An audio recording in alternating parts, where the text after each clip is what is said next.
प्राचीन काल में एक लड़की का जन्म राक्षस कुल में हुआ, जिसका नाम वृंदा था।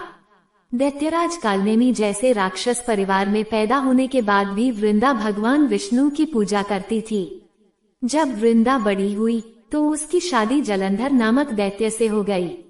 जलंधर काफी शक्तिशाली राक्षस था, जिसका जन्म भगवान शिव के तेज के कारण समुद्र से हुआ था।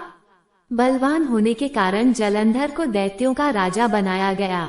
वृंदा से शादी करने के बाद जलंधर की शक्ति और पराक्रम बढ़ता ही गया। उसे किसी भी तरह से हराना मुश्किल था। जलंधर के बढ़ते अहंकार व आतंक से सभी देवता परेशान थे। जलंधर की बढ़ती ताकत के पीछे उसकी पत्नी वृंदा की विष्णु भक्ति और सतीत्व था। होते होते जलंधर अपनी शक्ति और अहंकार में चूर होकर स्वर्ग की देवियों पर काबू पाने की कोशिश करने लगा। इसी दौरान एक बार उसने माता लक्ष्मी को पाने का प्रयास किया, परंतु समुद्र से जन्म लेने के कारण माता लक्ष्मी ने उसे अपना भाई बना लिया। फिर उसकी नजर माता पार्वती पर गई और उन्हें पाने के लिए जलंधर ने मायाजाल बनाया।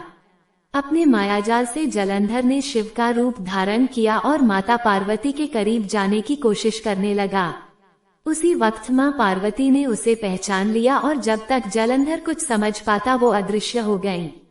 जलंधर के इस दुर्व्यवहार से पार्वती जी को काफी गुस्सा आया और इस पूरी घटना के बारे में उन्होंने भगवान विष्णु को बताया।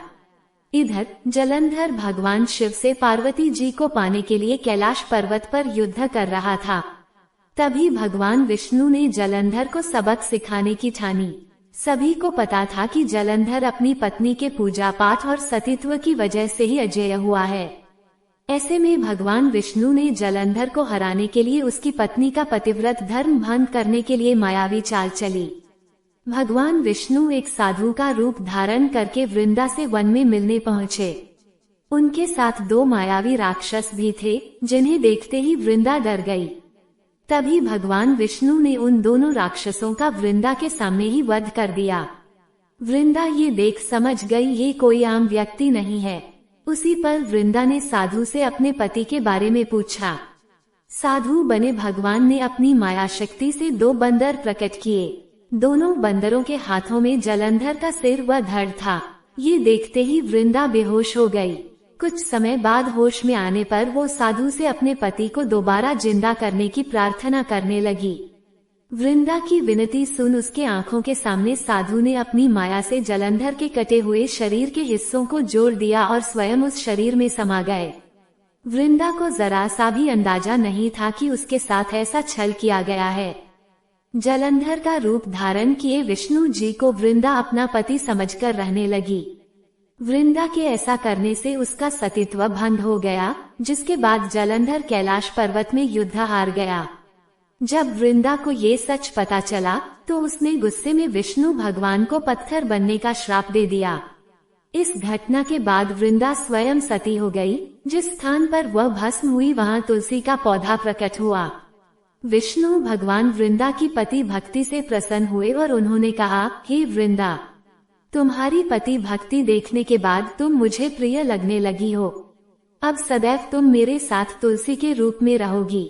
तुम्हारे तुलसी रूप का जो भी व्यक्ति मेरे शालिग्राम के साथ विवाह कराएगा उसे 1000 गुना यश व पुण्य प्राप्त होगा। जिस भी मनुष्य के घर तुलसी का वास होगा उस घर में कभी भी असमय यमदूत नहीं आएंगे। आगे भगवान ने कहा, तुलसी के पौधे की पूजा करने वालों को गंगा व नर्मदा में स्नान करने के बराबर पुण्य प्राप्त होगा। संसार में चाहे कोई भी मनुष्य कितना भी दुष्ट क्यों न हो, कितने भी पाप क्यों न किए हों, मृत्यु के दौरान उसके मुंह में तुलसी और गंगा जल अवश्य दिया जाएगा। इससे वह अपने पापों से मुक्त होकर वैकुंठ धाम जाएगा। इसके अलावा जो व्यक्ति तुलसी व आंवला के पेड़ की छाया में पितरों का श्राद्ध करेगा उसके पितरों को मोक्ष मिलेगा।